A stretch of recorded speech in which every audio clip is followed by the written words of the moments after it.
में दम है। स्वागत है आप सभी का, आपके साथ मैं हूं प्रियंका राय। अगले आधे घंटे में बात होगी हर उस क्षेत्र की जिससे जुड़े हैं हम, कच्ची पगडंडियों की हलचलों से लेकर पक्की सियासत की गलियों तक। तो चलिए शुरू करते हैं, खबर में दम है।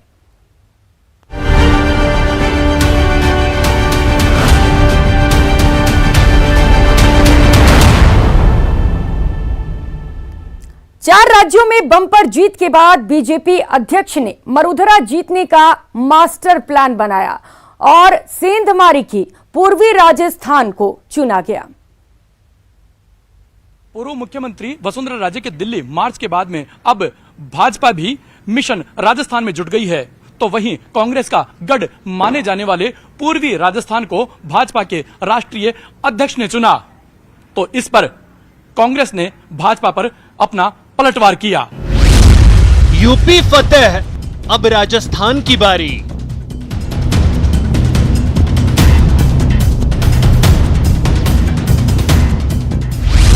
पूर्वी राजस्थान से सेंधमारी की तैयारी।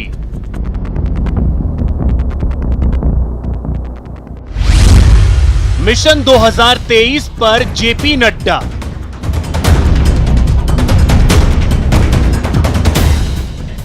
राजस्थान में अगले साल विधानसभा चुनाव होने वाले हैं, लेकिन बीजेपी ने इसकी तैयारी अभी से ही शुरू कर दी है। बीजेपी के राष्ट्रीय अध्यक्ष ने कांग्रेस के गढ़ माने जाने वाले पूर्वी राजस्थान से चुनावी बिगुल बजा दिया है। नड्डा ने सवाई माधोपुर में एसटी मोर्चा के सम्मेलन से हुंकार भरी। तो आपसे मैं ये निवेदन करने आया हूं और मुझे ये विश्वास है कि आने वाले समय में आपने लोकसभा में तो हम लोग को जीत हासिल कराई ही है, विधानसभा में भी आप पीछे नहीं रहेंगे और आप एक तरफा भारतीय जनता पार्टी का कमल का निशान खिलाएंगे और आदिवासी भाइयों को मुख्य धारा में शामिल करते हुए उनको आगे बढ़ाने के लिए अपना पूरा प्रयोजन करेंगे। बीजेपी अध्यक्ष ने पूर्वी राजस्थान को ही क्यों चुना, इसके पीछे का सियासी गणित भी जान लीजिए। चूंकि पिछले विधानसभा चुनाव में पूर्वी राजस्थान में भाजपा के हाथों से पूरी सीटें खिसक गई थी। ऐसे में अब भाजपा का पूरा फोकस पूर्वी राजस्थान पर है। पूर्वी राजस्थान के 7 जिलों में 39 विधानसभा सीटें हैं। 2018 में कांग्रेस को 39 में से 25 सीटों पर जीत मिली थी। 2018 में बीजेपी को 39 में से सिर्फ 4 सीटें ही मिल पाई थी। 2018 में बीएसपी 5, निर्दलीय 4, आरएलडी 1 सीट पर जीती थी। सवाई माधोपुर बीजेपी के कद्दावर नेता और सांसद किरोड़ी लाल मीणा का गढ़ माना जाता है, लेकिन पिछले चुनाव में भाजपा का खाता भी नहीं खुला था। इसलिए बीजेपी हर हाल में दोबारा ये गढ़ फतह करना चाहती है। की पार्टी परिवार की पार्टी है, आप तमिलनाडु चले जाइए परिवार की पार्टी है, और तो और आप महाराष्ट्र चले जाइए एनसीपी और शिवसेना, ये भी परिवार की पार्टियां बनी। ये देश के लिए खतरनाक है। पहले ये रीजनल पार्टी बनती है, ये क्षेत्रीय पार्टी बनती है और बाद में ये पारिवारिक पार्टी बन जाती है। ये ठीक है कि भारतीय जनता पार्टी जिसकी सबसे बड़ी मेंबरशिप है, जिसकी सबसे बड़ी फॉलोइंग है, हम तो आगे बढ़ेंगे, लेकिन ये लोग, ये पार्टियां, ये देश की प्रजातंत्र के लिए खतरा है। इस बात को आपको समझना चाहिए। ये प्रजातंत्र के लिए अच्छा नहीं, आइडियोलॉजी विचारधारा के लिए अच्छा नहीं। पिछले चुनाव में पूर्वी राजस्थान को फतेह करने के पश्चात अशोक गहलोत ने कांग्रेस में विलय करा दिया। साथ ही आरएलडी तथा निर्दलियों का समर्थन भी कांग्रेस को ही मिला था। इसके पश्चात अशोक गहलोत ने पूर्वी राजस्थान के लिए सौगातों का पिटारा भी खोल दिया और इन विधायकों को सरकार में प्रतिनिधित्व देकर उनका मान भी बढ़ाया।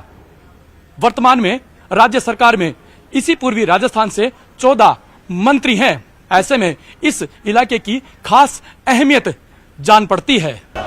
जेपी नड्डा के पूर्वी राजस्थान दौरे को लेकर कांग्रेस ने जोरदार हमला बोला है। कैबिनेट मंत्री प्रताप सिंह खाचरियावास ने कहा कि काठ की हांडी बार बार नहीं चढ़ती। बीजेपी झूठे वादे कर सत्ता में आई, लेकिन अब जनता हकीकत जान चुकी है। खाचरियावास ने कहा कि गहलोत सरकार ने जनता के लिए बेहतरीन काम किए हैं और लोक कल्याणकारी योजनाओं की बदौलत कांग्रेस फिर सत्ता में आएगी। जेपी नड्डा कितनी आ जाए, जब तक बीजेपी अपने कर्म नहीं सुधारेगी और महंगाई दूर करने के लिए सस्ता ही नहीं करेगी। आज हर चीज़ खाने पीने की महंगी हो गई, टोल महंगे हो गए, पेट्रोल डीजल गैस सिलेंडर महंगा हो गया, बचा क्या है? तो बीजेपी ये चाहती है कि हम देंगे तो कुछ नहीं, जनता को लेंगे ही लेंगे। बीजेपी देना नहीं चाहती, तो बीजेपी कितने दौरे कर ले। अब पोल खुल गई, जैसे ही 4 राज्यों के चुनाव खत्म हुए लोगों को लगा बीजेपी सुधरेगी, अब धोखा नहीं करेगी, वापस धोखा किया।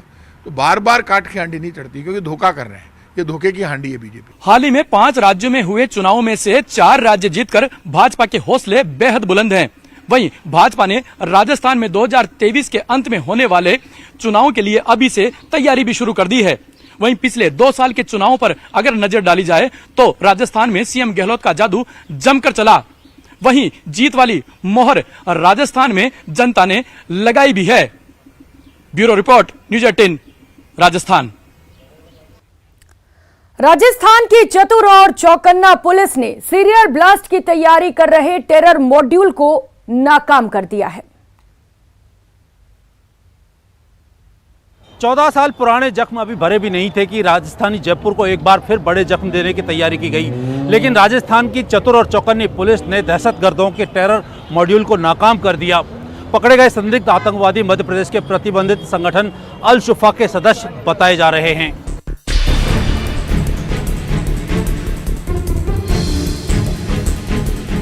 जयपुर को दहलाने की नापाक साजिश नाकाम।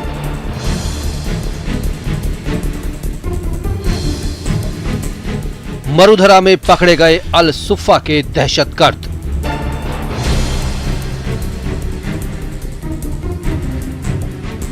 आतंकी कनेक्शन रतलाम टू राजस्थान। जयपुर को सीरियल बम ब्लास्ट से दहलाने की बड़ी साजिश नाकाम हो गई है। राजस्थान एटीएस ने संदिग्ध आतंकियों को गिरफ्तार किया है। इनके पास से बम बनाने का सामान, टाइमर और करीब 12 किलो से ज्यादा विस्फोटक बरामद हुआ है। सुरक्षा सूत्रों के मुताबिक वो जयपुर में सीरियल ब्लास्ट की प्लानिंग पर काम कर रहे थे। राजधानी से 10 किलोमीटर दूर पुलिया के नीचे विस्फोटक छिपाने का प्लान था, लेकिन उससे पहले ही 3 संदिग्ध पुलिस के हत्थे चढ़ गए और बड़ी साजिश का राज फाश हो गया। एक्सप्लोजिव एक्ट और विधि विरुद्ध क्रियाकलाप अधिनियम में इनके खिलाफ मुकदमा दर्ज किया गया। ये अपने आप को जितनी जानकारी सामने आई गिरफ्तारी के बाद जो पूछताछ हुई उसके अनुसार ये अपने आप को अल सुफा संगठन से संबंधित बताते हैं। रतलाम के रहने वाले हैं तीनों के खिलाफ पूर्व में हत्या का प्रयास, मारपीट और इनके मुकदमे दर्ज हैं। और इनके पास जो सामग्री मिली, इनका कहना है कि जयपुर के पास किसी पर्टिकुलर जगह पे इनको इस सामग्री को सौंपना था और वहाँ की लोकेशन इनको अपने जिन्होंने इनको भेजा था उनके साथ शेयर करनी थी। इसके आगे 3 व्यक्ति अब तक गिरफ्तार हुए हैं, इनसे पूछताछ जारी है। पुलिस को आज 8 दिन का इनका पीसी मिला है।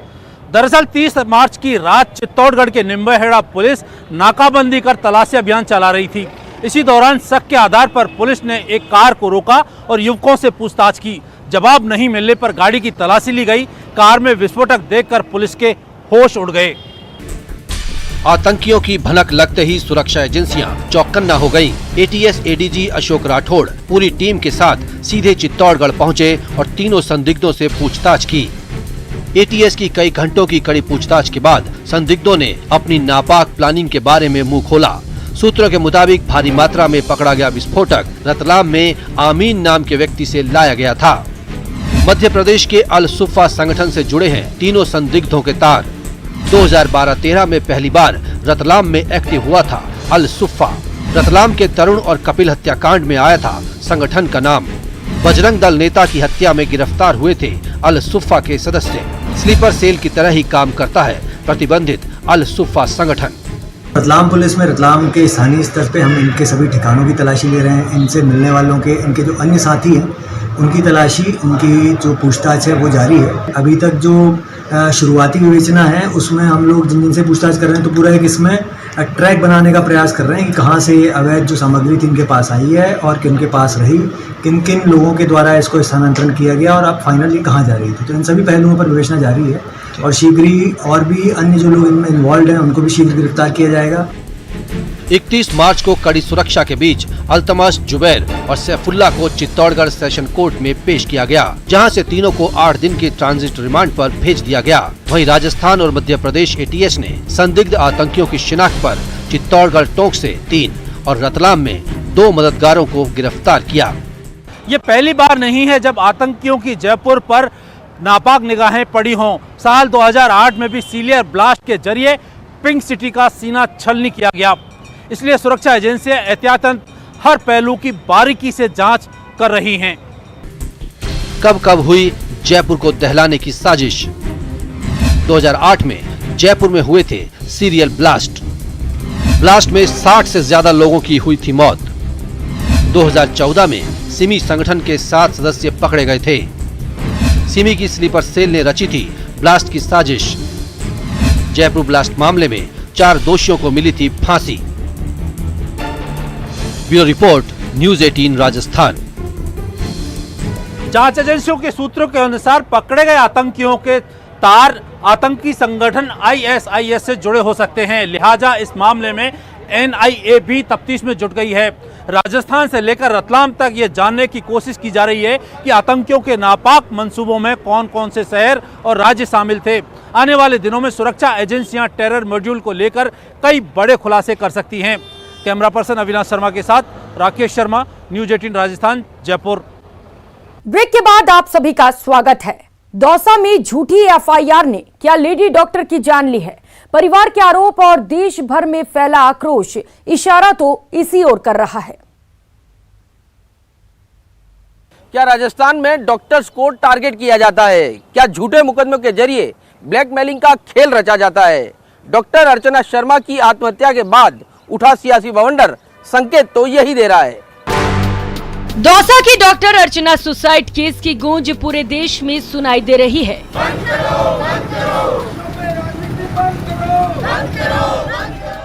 डॉक्टरों और स्वास्थ्य कर्मियों ने दौसा पुलिस के खिलाफ मोर्चा खोल रखा है। दोषियों के खिलाफ सख्त कार्रवाई की मांग को लेकर शहर शहर प्रदर्शन हो रहे हैं। वहीं महिला अपराध को लेकर संसद में भी राजस्थान सरकार की घेराबंदी की गई। मैं आपके माध्यम से ये कहना चाहूंगी कि पहले तो डॉक्टर हमारी महिलाएं बन ही नहीं पाती। दूसरी बात है कि जो सेवा भावना से जुड़ी हुई महिलाएं हैं, राजस्थान की पुलिस जितना अन्याय उनके प्रति कर रही है, इसका ये जीता जागता उदाहरण है। मेरा संसदीय क्षेत्र है और मेरे संसदीय क्षेत्र को मैं अच्छी तरह से जानती हूँ। ऐसे में जिन्होंने भी हतोत्साहित किया उनके विरुद्ध भी कार्रवाई होनी चाहिए, लेकिन उसका परिवार जो आज उजड़ गया, हमारे 2 परिवार उजड़े, एक तो प्रसूता बहन का घर उजड़ा, दूसरा हमारी डॉक्टर के जाने से हमारे क्षेत्र के एक चिकित्सा विभाग की बहुत बड़ी क्षति हुई है। मैं सोचती हूँ कि ये मेरा ही दुख नहीं, ये पूरे देश का दुख है। 2 दिन से जिस तरह से मीडिया इस पर चल रहा है, और मैं कहना चाहूंगी आपके माध्यम से कि राजस्थान की सरकार को चेताइए। राजस्थान की सरकार यदि महिलाओं और हमारी चिकित्सा पद्धति के साथ खड़ी नहीं होगी तो राजस्थान की सरकार का काला मुंह करना पड़ेगा। अन्यथा राजस्थान की सरकार महिलाओं के लिए जो अपराध कर रही है, जिस तरह से पुलिस अपराध कर रही है, मेरे संसदीय क्षेत्र में ये 4थी घटना है। मैं माननीय आपके माध्यम से सरकार को चेताने के लिए मैं भारत के होम मिनिस्ट्री से भी कहना चाहूंगी कि महिलाओं के लिए यदि सुरक्षा करनी है तो राजस्थान की सरकार को चेताना पड़ेगा। पूरे घटनाक्रम की शुरुआत 28 मार्च को उस समय हुई जब खेमावास की रहने वाली आशा देवी दौसा के लालसोट स्थित आनंद अस्पताल में प्रसव के लिए पहुंची। इस दौरान प्रसूता ने नवजात को जन्म दिया, लेकिन PPH कॉम्प्लिकेशन के चलते प्रसूता की मौत हो गई। मौत के बाद परिजनों के साथ सैकड़ों ग्रामीण अस्पताल के बाहर धरने पर बैठ गए और हत्या का मुकदमा दर्ज करने की मांग की। 28 मार्च को खेमावास की प्रसूता को भर्ती कराया गया। दोपहर में आशा देवी अस्पताल में लड़के को जन्म दिया। PPH के बाद अचानक प्रसूता की तबीयत बिगड़ गई। 28 मार्च परिजनों के साथ शव को गांव भिजवा दिया। 2 घंटे बाद परिजन शव लेकर अस्पताल के बाहर बैठ गए। FIR मुआवजे की मांग पर देर रात तक प्रदर्शन हुआ। 29 मार्च को सुबह 11 बजे डॉक्टर अर्चना ने फांसी लगा ली। डॉक्टर अर्चना की सुसाइड की खबर आग की तरह फैली। पुलिस ने शव के पास से सुसाइड नोट भी बरामद किया, जिसमें डॉक्टर अर्चना ने खुद को बेकसूर बताते हुए डॉक्टर्स को प्रताड़ित न करने की बात कही। डॉक्टर अर्चना शर्मा ने आत्महत्या से पहले लिखा, मैं मेरे पति और बच्चों से बहुत प्यार करती हूँ। कृपया मेरे मरने के बाद इन्हें परेशान नहीं करना। पीपीएच कॉम्प्लिकेशन है, इसीलिए डॉक्टर को प्रताड़ित करना बंद करो। मेरा मरना शायद मेरी बेगुनाही साबित कर दे। मैंने कोई गलती नहीं की, किसी को नहीं मारा। मेरा मरना शायद मेरी बेगुनाही साबित कर दे। महिला सर्जन की सुसाइड की खबर के बाद डॉक्टरों ने पूरे राजस्थान के निजी अस्पताल बंद कर दिए। प्रदर्शन के बाद सरकार भी हरकत में आई और सुसाइड मामले में एसपी अनिल कुमार को हटा दिया। 30 मार्च को एसपी अनिल कुमार को हटाया गया। डीएसपी शंकरलाल मीणा को एपीओ किया गया। एसएचओ अंकित चौधरी को सस्पेंड कर दिया। राजकुमार गुप्ता को जिले का नया एसपी बनाया गया। संभागीय आयुक्त की अध्यक्षता में जांच शुरू की। इतना ही नहीं, पुलिस ने मामले में तेजी से कार्रवाई करते हुए बीजेपी नेता जितेंद्र गोठवाल और एक अन्य आरोपी राम मनोहर बैरवा को गिरफ्तार कर जेल भेज दिया। चिकित्सा मंत्री ने साफ किया कि अपराधी कोई भी हो बच नहीं पाएगा। कुछ ऑफेंडर लोग हैं जिनका ये धंधा है, वो लोग करते हैं ना। बीजेपी का कोई इसमें आदमी इन्वॉल्व है ना, कोई ऑफेंडर लोग हैं उन्होंने एक कृत्य किया है। इनका वीडियो वगैरह जो भी है, कोई बीजेपी कांग्रेस का सवाल नहीं है, इस लालसोट की पूरी जनता का सवाल है। इस तरह की जो हमारा एक हीरा खो दिया हमने डॉक्टर के रूप में, उसकी क्षतिपूर्ति हमारी कभी होगी नहीं। और आइंदा इस तरह की घटनाएं नहीं हो, उस तरह इस कानून को और हम सख्त करेंगे। जिन लोगों ने ये घटना घटने के लिए जिन्होंने कृत्य किया है, उन लोगों के खिलाफ निश्चित रूप से सख्त कार्रवाई करेंगे। बहुत जल्दी उनका चालान करके उनको कठोर से कठोर जो भी कानून में 306 में प्रावधान है, वो उस प्रावधान को लागू करके फास्ट ट्रैक कोर्ट में इनका चालान करवाएं, जिससे जल्दी से जल्दी इस पर एक डॉक्टरों में जो पुनः विश्वास आए कि सरकार हमारे साथ है। सरकार ने जो कानून बनाया वो हमारा रक्षा कवच है। उधर डॉक्टर अर्चना के पति ने सोशल मीडिया पर वीडियो जारी कर प्रसूता की मौत की वजह बताई और बीजेपी नेता बलिया जोशी पर ब्लैकमेलिंग के गंभीर आरोप लगाए। इतना ही नहीं, मृतका के पति ने सांसद किरोड़ी लाल पर बलिया को संरक्षण देने का भी आरोप लगाया। ये जिन लोगों ने किया, बलिया जोशी, महेश बिहारी शर्मा और ये बैरवा, ये जो लोग हैं, ये सब सीसीटीवी फुटेजेस में दिख रहे हैं। पुलिस इनको आइडेंटिफाई करे, इनको अधिकतम धाराओं में सख्त से सख्त सजा में जेल भेजे। और जो लोग जैसे इनके ऊपर डॉक्टर किरोड़ी लाल मीणा, अरे वो अभी भी उसका बचाव कर रहे हैं। वो कह रहे हैं कि बलिया जोशी ने धरना देकर सही किया, बलिया जोशी लोगों की मदद करता है। किरोड़ी लाल जी, आप हमको मार दो, ऐसा कर दो आके, मुझे मालूम है आप छोड़ोगे नहीं। बेशक उनके खिलाफ कार्रवाई करें, मैं कहीं रोकने वाला नहीं हूँ, पर मेरी जहाँ तक जानकारी उसमें इतना है कि बलिया जोशी ऐसी घटनाओं पर उग्र हो जाता है, आंदोलन करता है, सड़क पर उतरता है और न्याय दिलाने की कोशिश करता है। आपकी नज़र में ऐसा है कि उसने अन्याय किया है, तो मैं अपराधी के साथ नहीं हूँ। अपराधी की कोई जाति नहीं होती।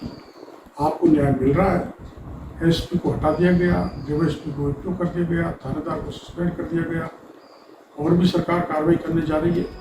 घटनाओं की पुनरावृत्ति न हो, इसके लिए आईएमए विशेष कानून बनाने की मांग कर रहा है। साथ ही लालसोट एसएचओ और डीएसपी के खिलाफ मुकदमा दर्ज कर सख्त सजा दिलाने की मांग की।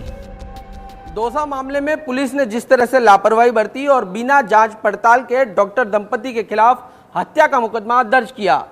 डॉक्टर अर्चना शर्मा की सुसाइड के बाद पूरे पुलिस महकमे के कामकाज पर गंभीर सवाल खड़े हो गए हैं।